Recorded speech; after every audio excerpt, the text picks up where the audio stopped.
Attends, laisse-moi deviner. Il pleut, il mouille, c'est la fête à la grenouille, ça te déprime, t'as envie de changer tes idées? Eh bien, mets ta pace à shuffle parce qu'aujourd'hui, je te présente Around the World in a Day de Prince.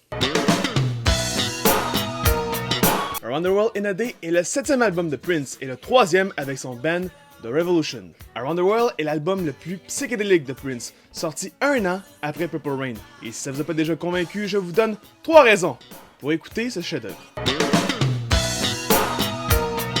En 1984, Prince travaillait sur son plus gros chef-d'œuvre en carrière, ou plutôt son plus gros succès, Purple Rain. Avant cet album, il avait déjà sorti 5 albums en 5 ans seulement. Un album par année.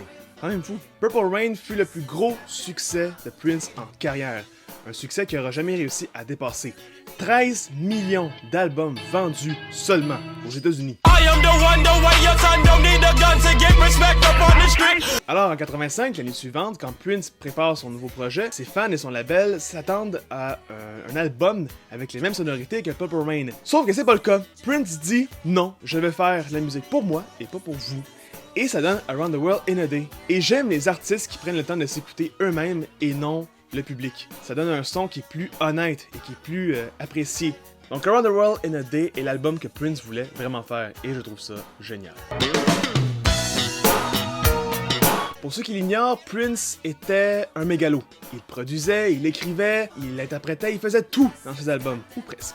Et un truc que Prince réalisait souvent, c'était des versions extended de ses chansons, comme par exemple le single Pop Live, le 3e single de l'album, a bénéficié d'une version de, attention, 9 minutes. 9 minutes! Et à mon avis, c'est même pas la meilleure version extended qu'il a fait. La meilleure, c'est pour l'album Parade avec le single Kiss, une version de 7 minutes. 7 minutes! Je peux pas vous cacher, c'est pas les versions qu'on a l'habitude d'entendre. On a l'habitude d'entendre les versions radio, les versions studio d'album. Mais si vous voulez égayer votre expérience, je vous recommande les versions extended de Prince. Un des singles les plus marquants de l'album est Paisley Park. Mais pour l'anecdote, Paisley Park est le nom du studio de Prince. Après le succès de Purple Rain, Prince décide de bâtir son propre studio, le Paisley Park, studio où il enregistrera le reste de ses albums pour le reste de sa carrière, et aussi empruntera son studio à d'autres artistes comme par exemple Sheila E. et George Clinton. L'album est disponible sur toutes les plateformes de streaming, je vous le recommande de l'écouter en vinyle. Merci pour vos encouragements, n'oubliez pas de partager la vidéo et de nous suivre sur nos réseaux sociaux. Sur ça, je vous laisse, à la prochaine!